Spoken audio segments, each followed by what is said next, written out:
우리는 이어서 임화의 바다 봤었고 정지용의 바다 봤었고요.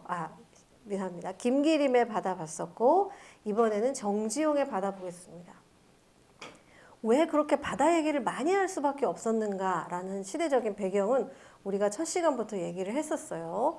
왔다 갔다 하면서 근대를 체험하고 또 제국의 식민지로서 받을 수밖에 없었던 그러한 어떤 서름과 울분과 분노 이런 것들이 종합적으로 상징적으로 나타나는 장소가 바로 바다였기 때문에 그 시대의 문인들이 바다에 대한 작품들을 굉장히 많이 쓰고 공간적인 배경이 바다일 수밖에 없었다라는 점을 이해하고 우리가 이 여정을 함께 하고 있죠.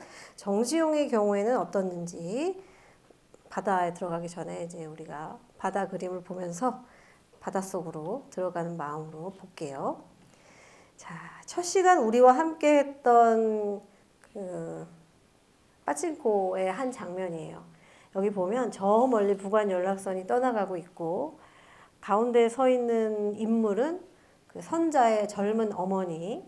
선자가 저 부관 연락선을 타고 이제 그 이삭과 함께 오사카로 가고 있는 그 장면이고요. 그 선자 어머니 뒤로 그 선자를 사랑하는 남자 이민호 극중의 한수가 보고 있습니다. 저 멀리 이 바다를 건너가면 그때 제가 얘기하기를 이게 그냥 일본과 한국 사이, 조선 사이의 지리적인 공간으로서의 바다가 아니라 상징적으로는 죽음을 이야기할 수도 있고 근대를 이야기할 수도 있고 어떤 외부 세계를 얘기할 수도 있고 또 어떤 사람에게는 야망이고 어떤 사람에게는 슬픔이고 다 각각 바다를 바라보면서 가지는 감정도 다르고 바다를 어떻게 상징화하느냐도 다 각각이 다른데 여기에서 보는 바다도 다르죠. 이 선자 엄마가 바라보는 바다 그리고 한수가 바라보는 바다 또 떠나가는 이 두 사람이 바라보는 바다 이건 다 각각 다를 겁니다. 정지용의 경우는 어땠는지 볼 건데 저는 빠친코에서 이 장면이 굉장한 메시지를 갖고 있다고 생각했어요. 살짝 지나가는 장면인데 이 인물은 한수예요. 일단 기럭지가 이민호 정도 돼 보이잖아요. 이민호가 실루엣으로 보이죠. 저 멀리는 바다인데 아마도 이제 부산 정도 될 거니까 저기 바다 건너가면 일본 땅인 거고 더 멀리 가면 태평양인 거고 더 멀리 가면 다른 나라로 가는 거겠죠.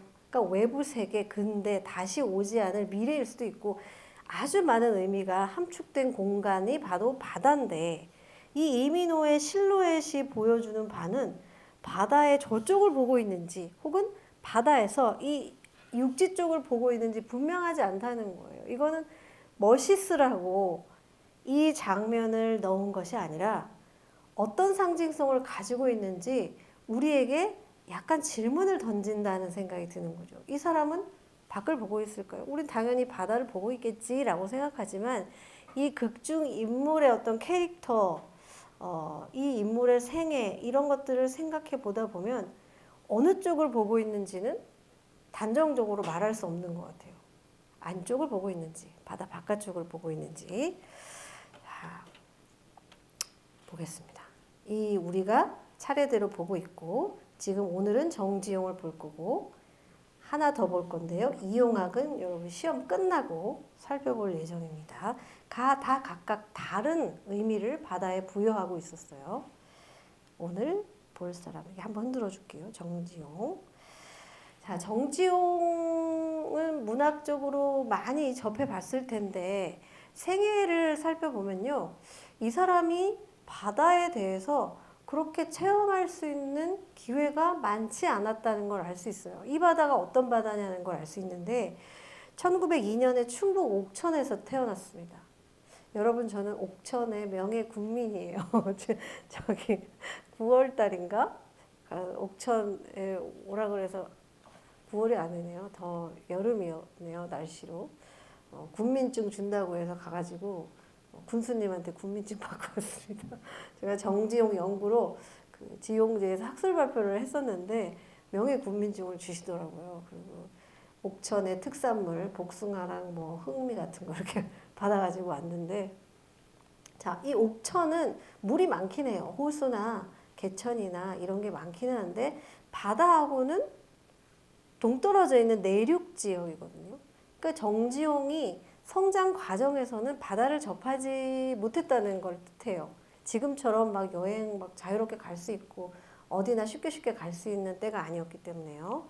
충북 옥천에서 태어나서 또 정지용이 굉장히 똑똑하고 또 문학적인 재능이 뛰어났기 때문에 이제 서울 휘문고고 당시에 엘리트들이 모인 그 학교로 가게 됩니다. 그리고 또 엘리트 코스죠, 당시에. 일본의 교토에 있는 도시샤 대학 영문과에서 공부를 해요. 그리고 정지용이 썼던 대학 졸업 논문이 지금도 원문을 그대로 볼 수가 있는데 영어로 썼습니다. 필체가 아주 예뻐요. 지난번에 화사집 또 캘리그래피처럼 되게 멋지게 썼잖아요. 영어로 졸업 논문을 썼을 정도로 영어에 굉장히 능통했다고 알려져 있고요. 정지용이 처음 이제 문단에 등장한 게 1926년 학조 창간호에 발표한 카페 프란스를 비롯해서 9편의 시를 통해서 문단으로 나온 것으로 알려져 있는데요. 그 전부터 시를 계속 써왔던 것이 이제 거의 정설입니다. 공식적으로는 이렇게 되어 있고요. 그 다음에 공부한 후에 다시 조선으로 돌아와서는 휘문고보에서 교사로 근무하게 돼요. 이 당시에 되게 그 학교 안에서도 그 동인지, 학생 동인지 같은 거를 발간하기도 하고 굉장히 그 시 쓰고 문학하고 또 어떤 잡지 내고 이런 데에 관심이 많았습니다. 또 여러분이 잘 아는 것처럼 김영랑, 박용철과 함께 시문학 동인을 결성하게 되고요. 또 김기림, 유치진 이런 사람들, 이상 이런 사람들과 함께 구인회를 결성했다. 지난 시간에도 봤죠. 첫 시집 정지용 시집이 출간된 게 1934년입니다.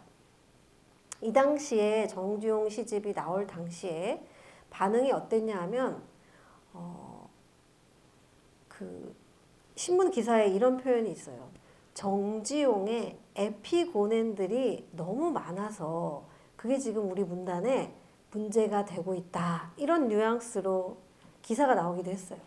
이때 에피고네는 따라하는 추종자를 의미하거든요. 그러니까 정지용이 정말 대단한 시인이었던 거예요. 그래서 정지용처럼 쓰고 싶은 사람들이 정지용을 흉내내는 경향들이 너무 많아지다 보니까 문단에서는 그게 문제라고 할 정도로. 그러니까 당시에 모더니즘 창작, 문학 창작, 시나 뭐 이런 걸 다 포함해서 모더니즘 문학 창작에 가장 선봉에 서 있었던 가장 우뚝 선 벙어리가 바로 정지용이기 때문에 한국 모더니즘 문학의 아버지 이렇게도 불립니다. 자, 그런 정도로 하여튼 대단했던 게 바로 1930년도의 정지용이고요. 두 번째 시집이 나온 건 1941년인데 백록담이라는 시 제목을 가지고 있죠. 그 경향이 확 바뀌어요. 첫 시집 냈을 때랑 두 번째 시집 냈을 때랑. 그리고 광복을 맞이해서 교직에도 있고 경향신문 주간도 역임하고 문학 조직 워낙 그 정지용이 문학 전반에 미쳤던 영향력이 지대했기 때문에 여러 조직에서 사실은 정지용을 포섭하고 또 모셔가고 싶어 했습니다. 그래서 조선문학가 동맥에도 가담을 했었고요. 적극적으로 활동한 것 같지는 않습니다. 기록들을 보면요. 1948년에 현재 서울 은평구 녹번동에 있는 초당에 은거하고 있었다가 50년 한국전쟁 발발했을 당시에 형무소에 수감이 되었는데 북한군에 의해 납북되었고 아마 사망한 것으로 추정되고 있습니다. 행방을 알 수가 없어요. 이후에 뭐 거제도 수용소에서 정지용을 본 사람이 있다더라.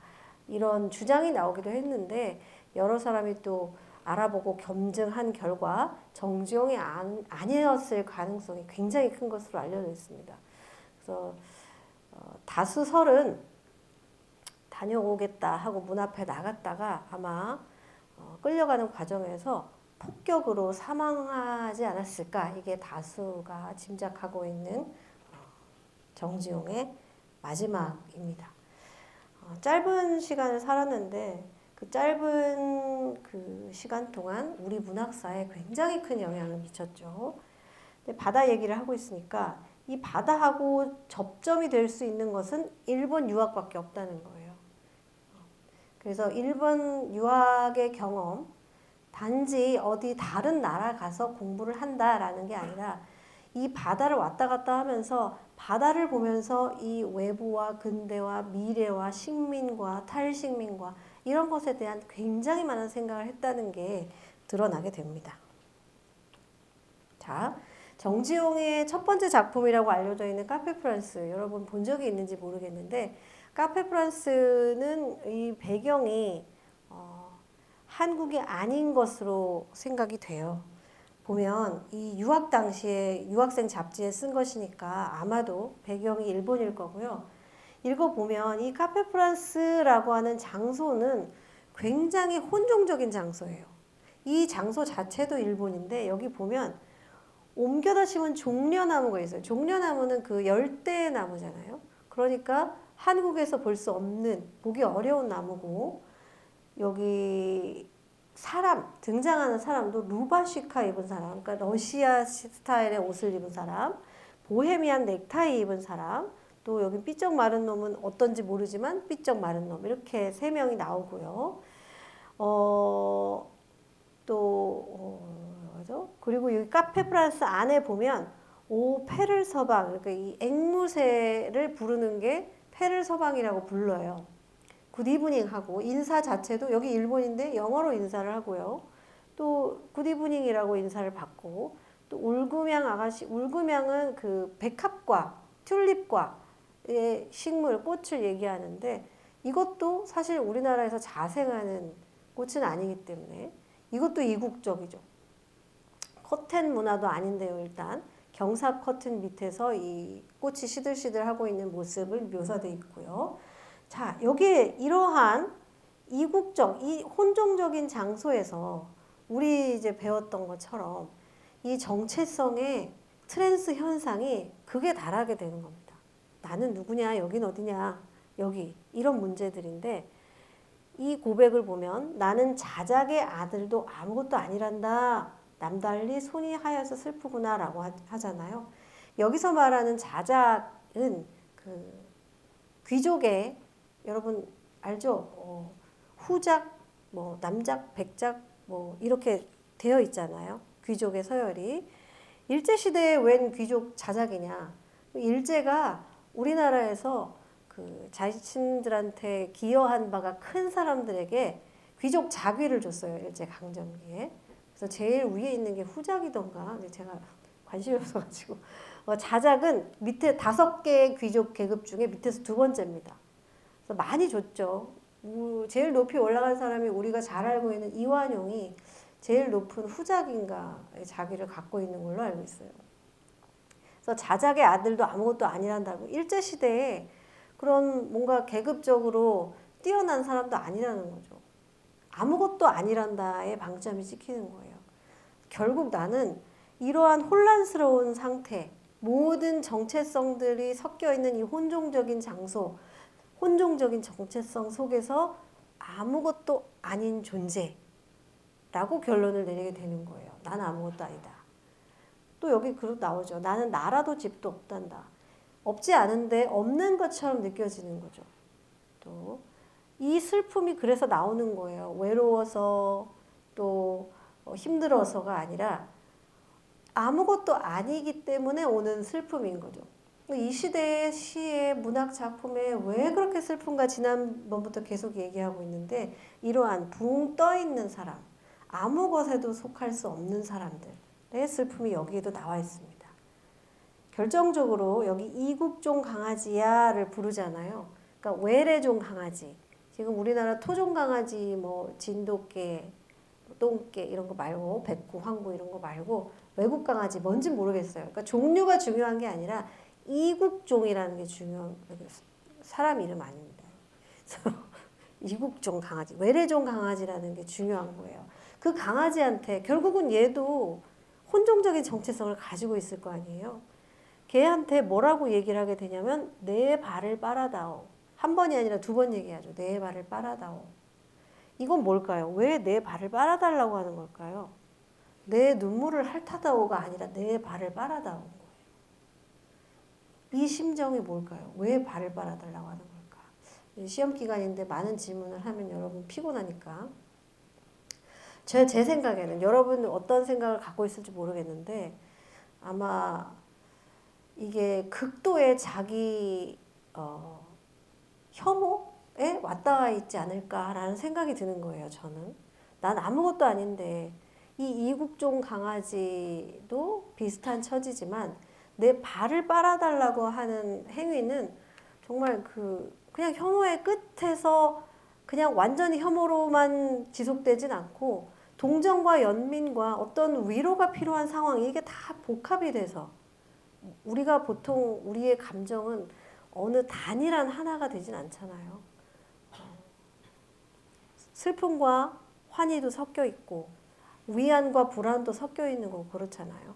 이 내 발을 빨아다오라고 얘기하는 이 감정 속에 혐오와 연민과 위안에 대한 욕망 이런 것들이 다 복합되어 있지 않을까 이런 생각이 듭니다.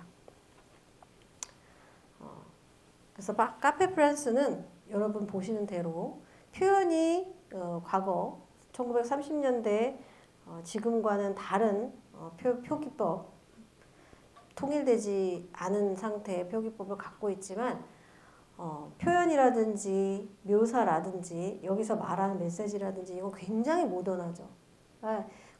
이 이전에는 이러한 모던한 시들이 잘 없었기 때문에 정지용이 등장했을 때 이 정지용의 모더니즘이 한국의 문인 사회에 던지는 그러한 신선한 충격이 굉장했다 이렇게 볼 수 있습니다.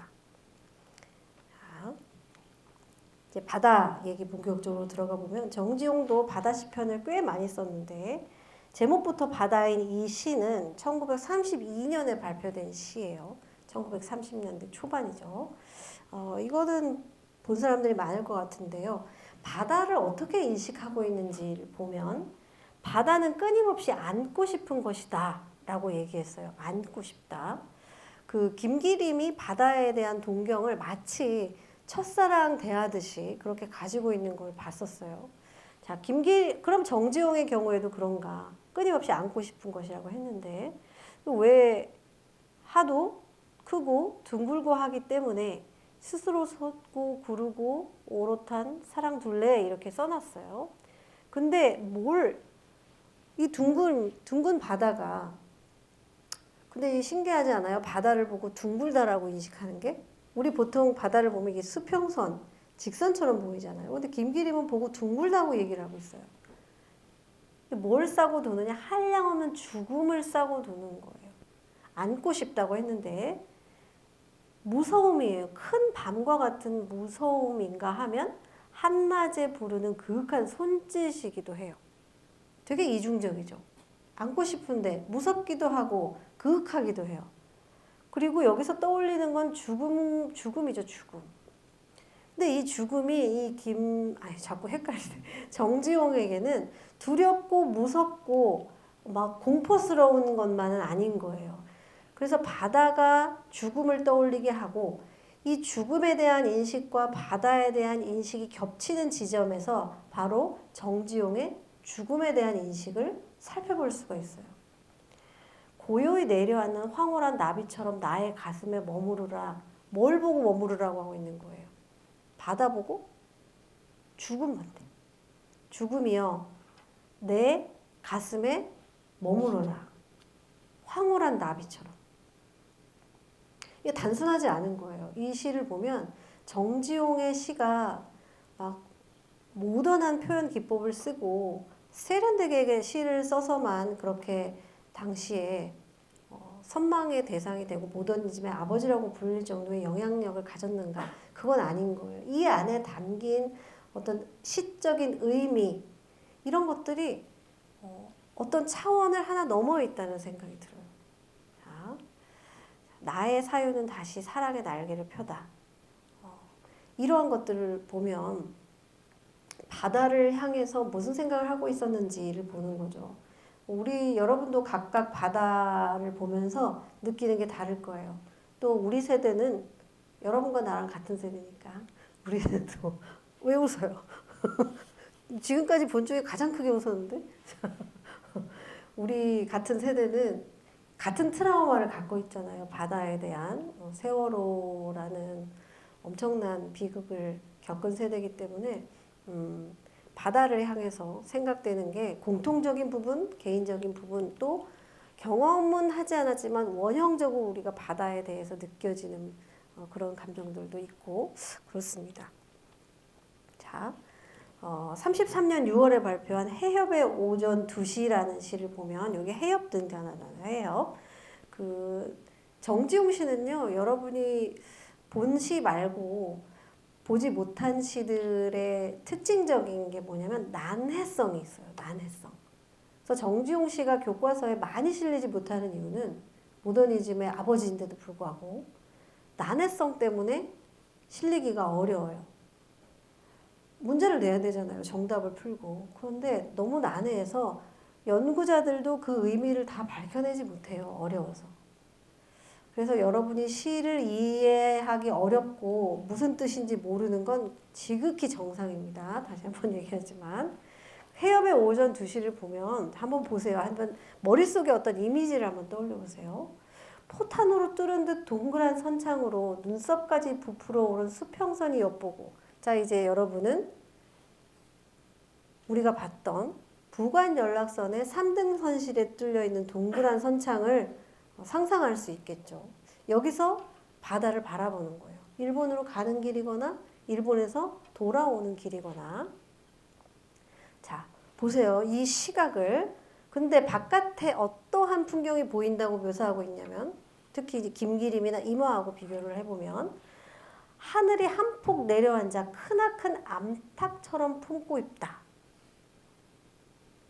자, 뭘 품고 있느냐? 하늘이 내려앉아 크나큰 암탉처럼 뭘 품고 있다는 거예요? 바다를.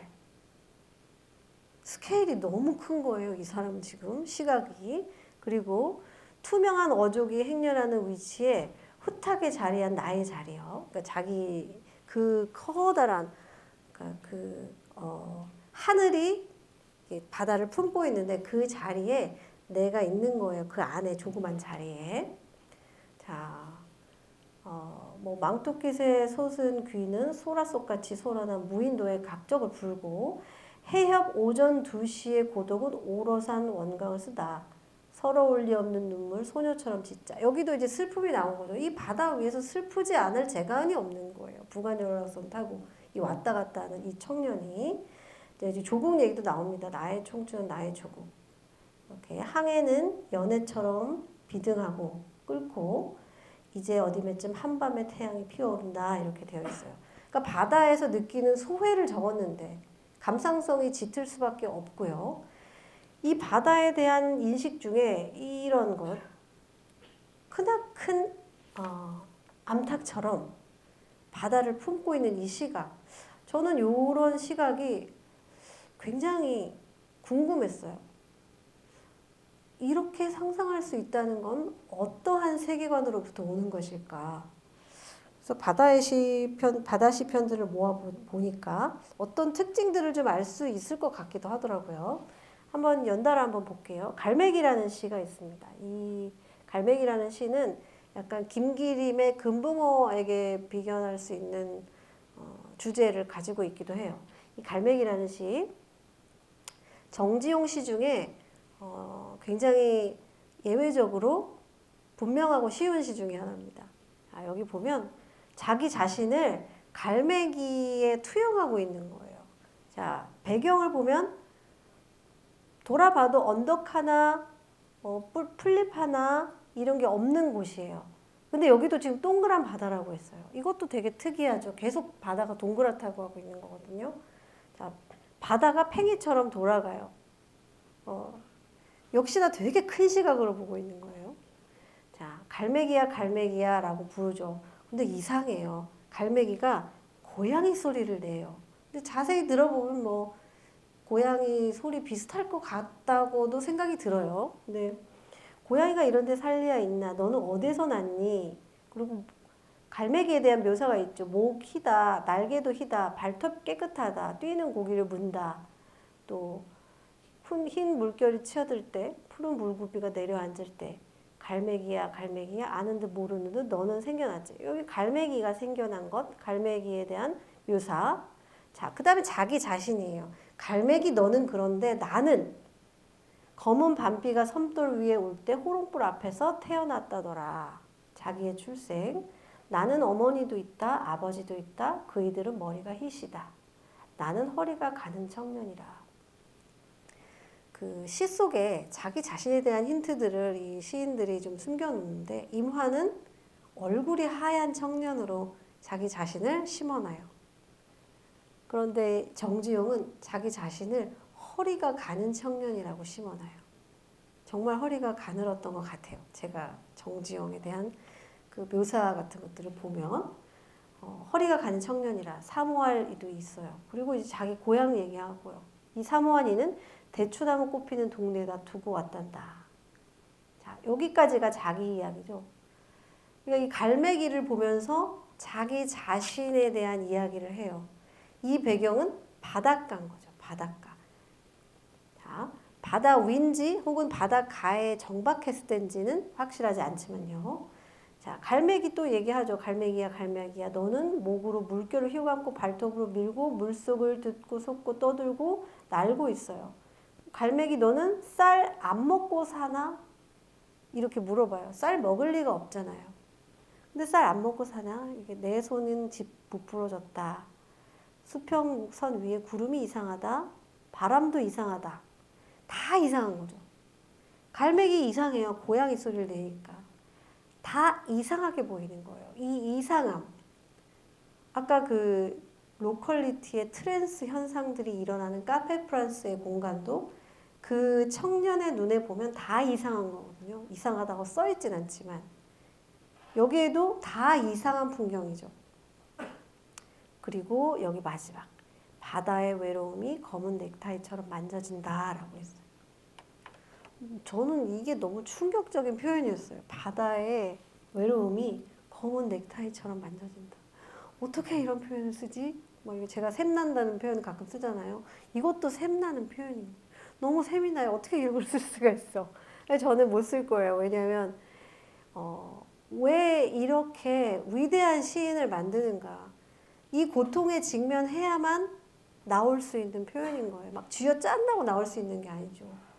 또 노벨상 얘기해서 또 식상할 수도 있는데 한강 소설가가 좋은 작품을 쓸 수 있는 이유는 그 고통을 직면해서 그 안으로 들어갔기 때문에 그런 작품이 나오는 거거든요.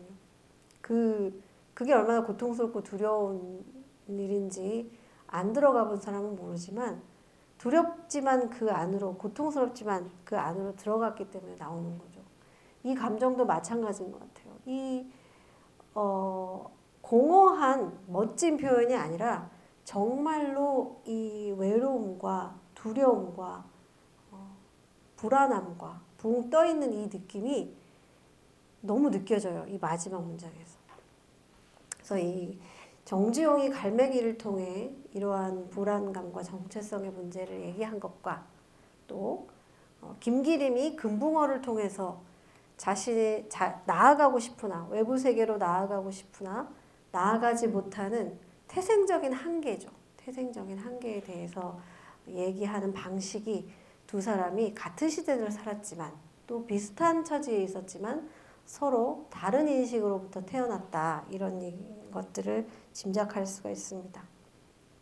자, 아까 해협의 오전 2시라는 시가 있었죠. 그리고 이번에는 그게 33년작이고 이건 35년에 다시 해협이라는 시를 발표합니다. 이 해협에서 느꼈던 어떤 감회를 다시라는 말 속에서 어떻게 달라졌는지 혹은 어떻게 똑같은 반복이 있는지를 이야기하고 싶었던 거겠죠. 자, 우리가 느꼈던 궁금증이 있어요. 왜 바다를 동그랗다고 하지? 그리고 왜 그렇게 커다란 인식을 가지고 이 바다와 또 섬 이런 것들을 바라보지? 이 궁금증이 있었잖아요. 제 궁금증인지 모르겠는데. 자, 이 시에서 약간의 답 비슷한 걸 찾았어요. 여기 보면 정오에 가까운 해협은 백묵 흔적이 적력한 원주라고 되어 있어요. 백묵, 칠판에 쓰는 백묵 있죠? 백묵 흔적이 적역해요. 역력해요. 진하게 남아있어요. 분명하게. 그럼 원주인 거예요. 원주. 해협이. 자, 그리고 물 이렇게 묘사돼 있고요. 자, 반마같이 해구같이 어여쁜 섬들이 달려온 것만 일일이 만져주지 않고 지나가다라고 했죠. 그러니까 아마도 배가 지나가면서 섬들이 옆으로 지나갈 때 아마 섬이 달려온다고 느끼니까 우리 뭐 그런 건 충분히 이해할 수 있잖아요. 그런데 여기 사연을 보면 해협이 몸거울 쓰러지듯 획득하였다. 해협은 엎질러지지 않았다. 이렇게 써놨어요. 그 거대한 해협을 마치 뭐처럼 묘사해요? 작은 물컵처럼 묘사하는 거예요. 엎질러진다고. 크게 여기 해봐야 주전자나 뭐 들통처럼 들통 얘기하듯이 엎질러지지 않았다 이렇게 표현해요. 아니 이 거대한 시각은 어디서 나오는가? 자, 지구 위로 기어가는 것이 이다지도 호수인 거냐? 그러니까 이게 배가 가는 모습을 지구 위로 기어간다고 하는 거예요. 내가 이 국가에서 저 국가로 배를 타고 보통 우리가 건너간다 이렇게 얘기하잖아요. 근데 이 정지용은 지구 위로 기어간다고 표현하는 거예요. 신기하죠? 이 자세히 뜯어보면 되게 신기해요. 자, 이건 뭐 이게 감정이니까. 자, 여기서도 이제 제주도 사투리 하는 이와 아주 친했다. 21살적 첫 항로에 연애보다 담배를 먼저 배웠다. 라고 하잖아요. 되게 유명한 표현이죠. 임화가 이 시의 화답 성격으로 연애와 담배를 배운 건 우리 청년이 아니었다 이렇게 쓰는 거 기억하나요? 현해탄에서? 이거 얘기하는 거거든요. 너는 한가하다 이런 느낌인 거예요. 거기서 어떻게 나는 거기 가서 배워올 생각에 그리고 슬픈 우리 조국 생각에 이다지도 가슴이 끓는데 이런 태도를 보이냐 이런 거였겠죠. 이 당시 모더니즘과 리얼리즘에 각각 몸담았던 사람들의 태도 차이에서 기인하는 건데요. 자, 바다 한 번 더 볼게요. 비슷한 시기에 쓰인 거니까. 뿔뿔이 달아나려고 했다. 이거 아마 이건 유명한 거예요. 감각적인 이미지즘으로 바다를 표현했다. 이렇게 평가받는 시인데, 자, 여기에서 보면 이 엘슨 해도라는 단어가 나와요. 엘슨 해도. 그래서 이 연구자들이 엘슨 해도가 뭘까를 많은 사람들이 연구를 했어요. 엘슨 해도가 뭔가. 어딘가, 지도 얘기하는 거, 바다 지도, 해도니까. 어딘가 있을 것이다, 엘슨 해도가. 그래서 막 찾아봤는데 없었어요. 엘슨이 아니라 당시는 외래어 표기법이 통일되지 않았을 때니까 다른 표현인가? 저도 그 당시에 어떤 텍스트를 읽는데 의리비슌이라는 한글로 의리비슌이라고 써 있는 게 있는 거예요. 그래서 도저히 맥락을 봐도 모르겠고 이게 무슨 단어를 이렇게 썼는지도 모르겠고 몇 날 며칠 그걸 가지고 고민했어요. 찾아보기도 하고 도대체 의리비슌이 뭔가 이분이 뭘 쓰려고 그런 건가 하다가 어느 날 갑자기 머릿속에 확 깨달았어요. 리비전인 거예요. 리비전.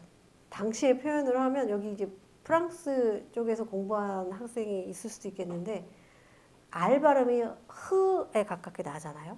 그러니까 이 리비전을 만약에 지금 표현하면 히비전 뭐 이렇게 표현할 텐데 의리비슌이라고 쓴 거예요. 그걸 알아내고 나 이거 알아냈어. 나 자랑하고 싶은 거예요. 나 이거 알아냈어. 근데 그거 가지고 논문도 안 되고 아무것도 안 되거든요. 그래서 내가 수업 시간에만 얘기하고 있어요. 여러분 내가 그걸 알아낸 사람이라고. 근데 혹시 엘슨도 뭔가 그런 종류의 하나인가 연구자들이 막 찾아봤는데 결국은 찾지 못해서 아마도 이건 가상의 해도일 것이다. 이게 이제 연구자들이 잠정적으로 내린 결론이에요. 정지용이 아마도 이 어떠한 가상의 해도일 수도 있고 아니면 자기 자신이 만든 해도일 수도 있는데 어떤 해도를 보고 그것을 엘슨 해도라고 이름을 붙였지 않았을까 가상의 해도이지 않았을까? 이런 가상의 이름이지 않았을까? 이런 생각이 거의 이제 연구자들이 내린 결론에 가깝습니다. 잠정적인 아직 뭐 밝혀지진 않았으니까요. 자, 여기에서 이제 우리의 해답이 있어요. 어떻게 그렇게 큰 시각으로 알을 품는다고, 아니 저기 닭이 바다를 품는다고 하고 지구 위를 기어 올라간다고 하고 해협이 작은 물컵처럼 뭐 엎질러지지 않았다 이런 표현을 쓸 수 있는가?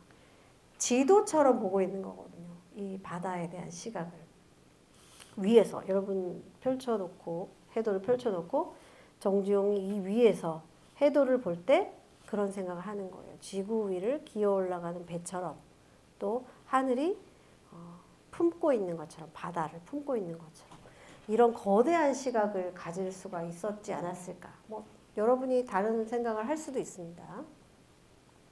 이것은 결국은 정지용이 가지고 있었던 창조적인 세계관하고도 맞닿는 면이 있어요.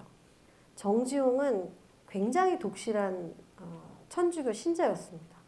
그러니까 이 천주교적인 그런 창조적인 세계관이 결국은 이 바다와 뭐라 그러죠? 세계, 바다, 육지 이런 것들에 대한 전체적인 창조의 시각으로 볼 수 있게 하는 계기적인 사고방식이 아니었을까 이렇게 짐작을 해봅니다. 다른 것일 수도 있고요. 제 생각입니다. 여러분이 더 다른 생각을 할 수 있다면 더 좋을 것 같아요. 그걸 나눠주면 좋겠습니다. 자, 이제 고향 로컬리티 얘기 잠깐만 하고 끝낼게요.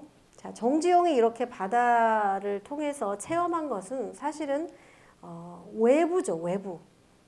근대일 수도 있고 뭐 여러 가지 바다에 당시 지식인들이 의미를 부여했던 것처럼 다양한 의미가 있을 수 있지만 그것을 묶어서 뭐라고 할 수 있냐면 외부 체험인 거거든요. 그게 근대가 됐든 세계가 됐든 뭐 새로운 학문이든 뭐가 됐든요.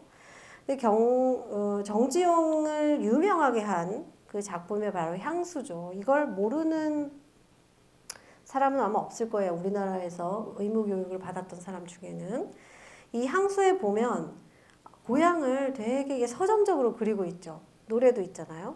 근데 이런 향수가 어디에서 나오느냐. 고향에 없기 때문에, 지금 현재. 고향에 없기 때문에 이 향수가 성립될 수가 있는 거예요. 고향에 있으면서 이런 그리움이 나타난다는 것은 뭔가 이례적인 거죠.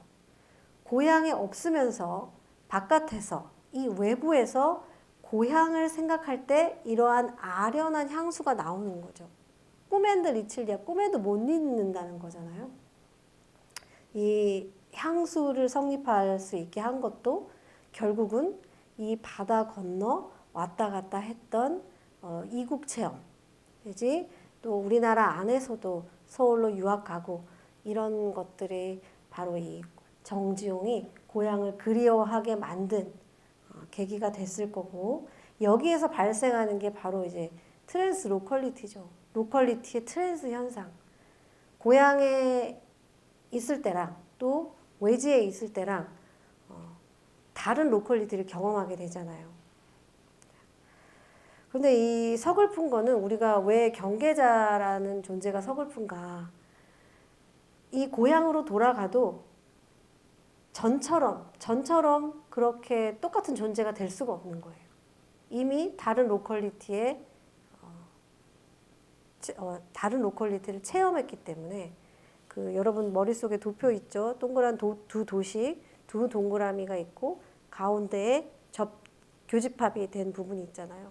그 안에 있는 사람들은 여기도 저기도 아니고 여기로 내가 넘어간다고 해도 거기로 완전히 돌아갈 수가 없는 존재가 돼요. 그래서 정지용의 그 고향을 보면 모습은 사실 지금도 이렇게 남아있어요. 여기서 실개천이 휘돌아 나간다는 표현이 있었잖아요. 향수에. 이거 제가 직접 가서 찍은 거거든요. 그 명예군민증 받으러 갔을 때 정지용 생가 앞에 가서 찍은 건데 실제로 이렇게 실개천이 이렇게 있어요. 여기다 뭐하러 이렇게 비닐하우스처럼 쳐가지고 조명을 달아놨는지 모르겠는데 여기 막 개구리밥이랑 이런 거 있고 정말 아담한 실개천이더라고요. 자, 그리고 이게 정지용 생가예요. 복원한 거예요. 그 옛날 생가는 너무 오래됐잖아요. 그래서 이거 복원한 거고, 바깥에서 보면 이런 모양이고요. 이제 건물에 여기 사랑방이랑 부엌의 모습도 이렇게 깨끗하게 복원을 해놓고 이제 관람객들한테 보여주고 있는 그런 상태입니다. 자, 돌아가면 다시 그 고향의 포근함과 그 고향의 일상 속으로 갈 수가 있느냐? 그렇게 안 되는 거라는 걸 우리는 머리로 알잖아요. 정지용은 느꼈어요. 이 시를 보면, 고향이라고 하는 시를 보면 고향에 돌아와도 그 그리던 고향은 아닌 거예요. 모습은 그대로예요. 여기도 보면 산뽕도 알을 품고 뻐꾸기도 그대로 울고 또 뭐 산도 있고 흰 꽃도 인정스럽게 웃고 있어요. 풀피리도 있고. 그런데 여기에 그 떠도는 구름처럼 내 마음은 떠돌고 있어요. 이 변함이 없는 곳인데 누가 달라져 있어요? 내가 더 이상 그 고향의 일상 속으로 들어갈 수 없는 이미 경계자가 된 거거든요. 여기서 느끼는 서글픔은요, 외부에서 내가 고향을 그리워할 때 느꼈던 그런 외로움과 고독보다 훨씬 더 사람에게 아주 큰 상실감과 슬픔을 주는 거죠. 밖에서 고향을 그리워하는 건 고향에 가면 해결될 것 같지만 그게 아니었을 때 이 사람은 나는 어디에도 갈 수가 없구나. 다시는 과거로 돌아갈 수 없구나. 라는 걸 깨닫게 하는 지점이 되는 거예요. 그래서 우리가 왜 첫사랑 만나지 말라고 하는지 아세요? 이런 똑같은 마음을 느끼기 때문이에요. 그 사람은 과거 속에서만 살아요. 정지용의 향수 속의 고향은요, 과거 속에만 있어요. 똑같은 게 있어도 그 시간으로 되돌릴 수 없잖아요. 그렇기 때문에 돌아갈 수 없고 그 상실감은 지속된다는 거죠. 이민 간 사람이 한국이 그리워서 돌아와도 똑같은 상실감 속에 있게 돼요. 오히려 더 허탈감이 거기에도 추가되겠죠. 예, 정지용의 고향이라는 시가 보여주고 있습니다. 정지용만 그랬냐? 윤동주의 시, 이것도 유명한 시죠. 또 다른 고향이 왜 또 다른 고향이냐고요. 고향이 아니라 왜 또 다른 고향이냐고요. 생각해 본 적이 있을지 모르겠는데 윤동주도 이 시에서 고향에 돌아와요. 얼마나 그리웠겠어요. 너무너무 힘든데 그 유학이든 뭐든 간에 돌아왔는데 백골이 따라와서 한 방에 누웠다고 하잖아요. 이 백골은 내 친구냐 누구냐 왜 백골이 따라와서 누웠다고 윤동주가 느끼냐는 점이 중요해요. 자, 이 고향은 어수선해요. 스산해요.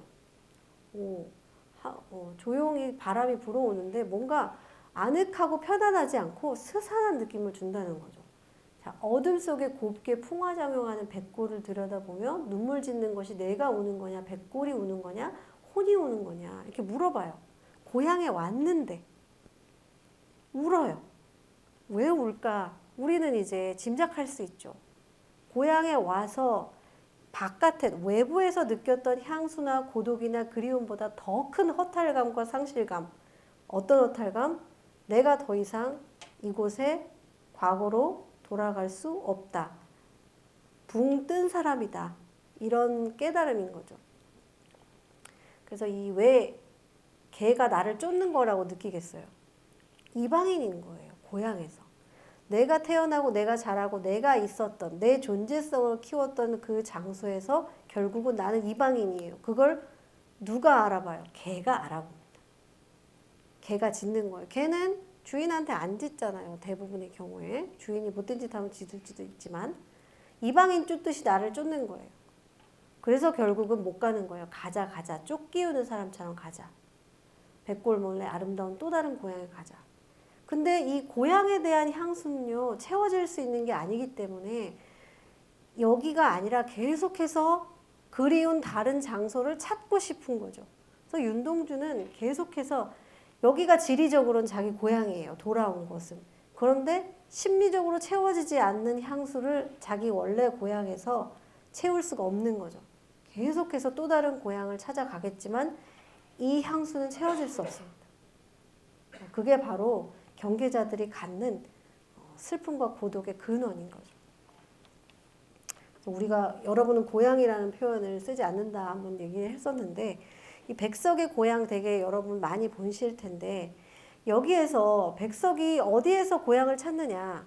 저 백석의 고향은 저 함경북도 정주라는 곳이 함경도 정주라는 곳인데 여기는 다른 곳이에요. 그래서 이 고향에서 만난 고향이 아닌 곳에서 만난 사람 고향 얘기를 하죠.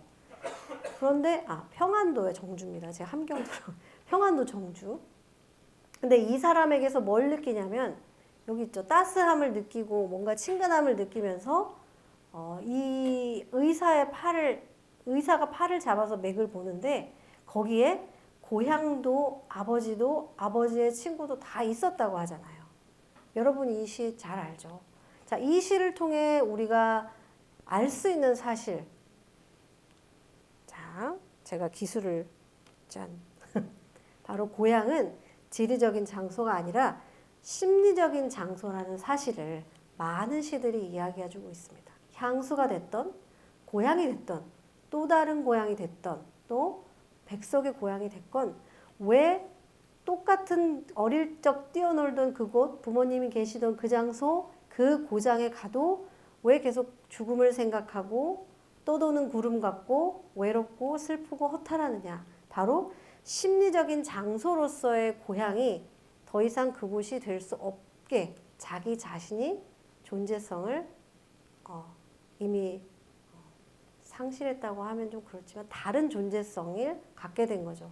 그게 바로 존재성, 로컬리티 트랜스 현상은 바로 존재성의 트랜스 현상을 가져옵니다. 그렇기 때문에 바로 고향, 지리적인 고향에 가도 허탈할 수밖에 없고 반대로 뒤집어 얘기하면 다른 곳이지만 심리적인 장소성을 내가 고향이라고 느낄 수 있는 곳 혹은 사람, 대상을 발견한다면 거기가 곧 고향이 될 가능성이 생겨난다는 거죠. 백석이 그 나이든 의사를 통해 고향을 느꼈듯이 그렇게 된다는 점을 오늘 얘기하면서 수업을 마치겠습니다. 정리만 할게요. 수업은 자, 우리가 하나 더 볼 거지만 바다 시편을 임화를 봤었는데 임화는 식민지 조선의 운명이라는 측면에서 바다를 생각했고 정지용은 세계를 향한 인식을 보여줬어요. 또 김기림의 경우에는 거대한 근대 문명이 바다 속에 투영되어 있었죠. 이 각각의 조금씩 다른 측면의 바다지만 결국 어디로 수렴되느냐. 이 바다는 근대 체험의 장소이고 로컬리티의 융합과 전이가 일어나는 장소이고 경계자로서의 존재성을 자각하게 되는 장소라는 점에서 우리가 많은 시간을 들여서 근대의 바다에 대한 작품을 봤던 것입니다. 진짜로 끝낼게요. 시험 잘 보시고 다음 주는 시험 기간이라 수업이 월수 다 없고요. 그 다음 시간에 만나도록 하겠습니다. 그 다음 시간에는 여러분이 제출한 AI 시화를 리뷰하는 시간을 가질 테니까요. 과제물 잘 제출하시고 다다음 주에 만나도록 하겠습니다. 고생 많으셨어요.